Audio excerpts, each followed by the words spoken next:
করি। সে যেন বুঝে যে আমার চরিত্র ভালো না, কিন্তু মুসলমানের চরিত্র ভালো। সে যেন বুঝে যে আমি মিথ্যা কথা বলি, কিন্তু মুসলমান মিথ্যা বলে না। সে যেন বোঝে যে আমি ওয়াদা করে রাখতে পারি না, কিন্তু মুসলমান ওয়াদা করে রাখে।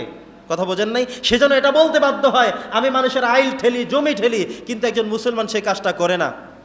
আমি তার সাথেও খারাপ আচরণ করি, কিন্তু সে আমার সাথে খারাপ আচরণ করে না।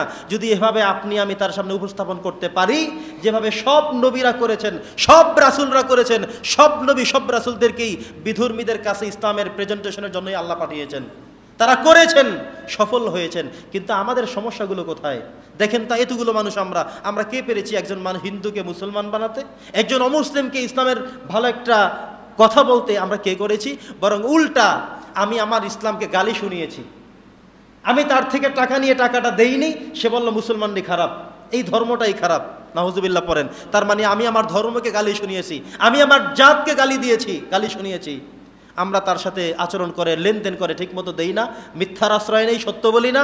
আমি তার সাথে ওয়াদা করে ওয়াদা রক্ষা করি না, তার জমি ঢেলে খাই, তার গাছের ফসল আমি না বলে চুরি করে নিয়ে যাই, তার কাছ থেকে টাকা পয়সা নিয়ে জমির আমি দলিল দেই না। যখন আমি এভাবে করি, তখন আমি আমার নিজেকে, আমি আমার জাতিকে, আমি আমার ধর্মকে একজন বিধর্মীর দ্বারা গালি শোনাই। আপনার তখন ডবল অপরাধ। মনে থাকবে ইনশাল্লাহ।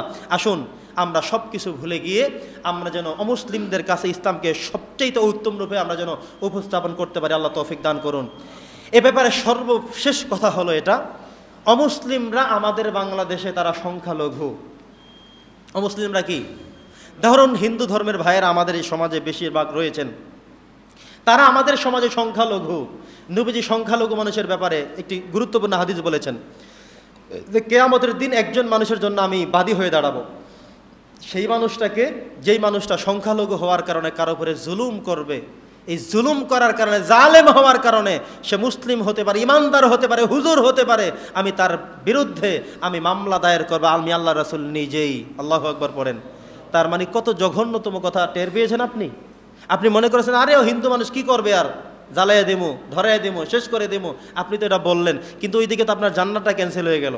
নবীজি বলছেন আমি নিজে আসামি হয়ে আমি তার বিরুদ্ধে আমি দাঁড়াবো, তার বিরুদ্ধে আমি নবী দাঁড়াবো। কারণ সংখ্যালঘুর উপরে হস্তক্ষেপ করা, অত্যাচার করা, জুলুম করা, এটা ইসলাম কখনো সমর্থন করে না। বরং আপনি দেখলেন যে আপনার সমাজে সংখ্যালঘু বলতে 2-4টা হিন্দুর বাড়ি আছে, আপনি তাদেরকে কিভাবে যে ভাই কোনো সমস্যা হলে আমাদেরকে জানাবেন।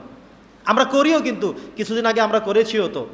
আমাদের বাংলাদেশ যখন পুনরায় নির্মিত শুরু হলো, আপনারা লক্ষ্য করেছেন যে হিন্দু ভাইয়েরা বিভিন্ন তাদের মন্দিরে মন্দিরে, বিভিন্ন সংগঠনের, বিভিন্ন বিএনপির ভাইয়েরা, জামাত ইসলামের ভাইয়েরা, বিভিন্ন আলেম ওলামারা, মাদ্রাসার ছাত্ররা, তারা শেল্টার দিয়েছিল, তাদের পাশে দাঁড়িয়েছিল। ইসলাম এতগুলো কিছু না বললেও অন্তত ইসলাম এটা বলে যে অমুসলিমদের উপরে, সংখ্যালঘুদের উপরে আমরা যেন অত্যাচার না করি, হস্তক্ষেপ না করি, তাদেরকে আমরা যেন ইবাদত করতে বাধা না দেই। এটা ইসলাম আমাদেরকে শেখায়। তার মানে হলো তারা যেন তাদের ধর্মটা যথাযথ পালন করতে পারে, তারা যেন আমার কারণে আমার ধর্মকে, আমার জাতিকে যেন সে গালি দিতে না পারে, সেভাবেই যেন আমার চলাফেরা তার সাথে হয়। আর আপনি জুলুম করবেন আরেকজন মুসলমানের সাথে করেন, এত যদি জুলুম করতে মজা, চুরি করবেন আরেকজনেরটা করেন, কিন্তু একজন হিন্দুরটা করে আপনি আপনার জাতিকে গালি শোনালেন, আপনি আপনার ধর্মকে গালি শোনালেন। কথা কি বোঝেন নাই? আপনি ডবল করে অপরাধ আপনি করে ফেললেন। এজন্য এই কাজগুলো করা যাবে না।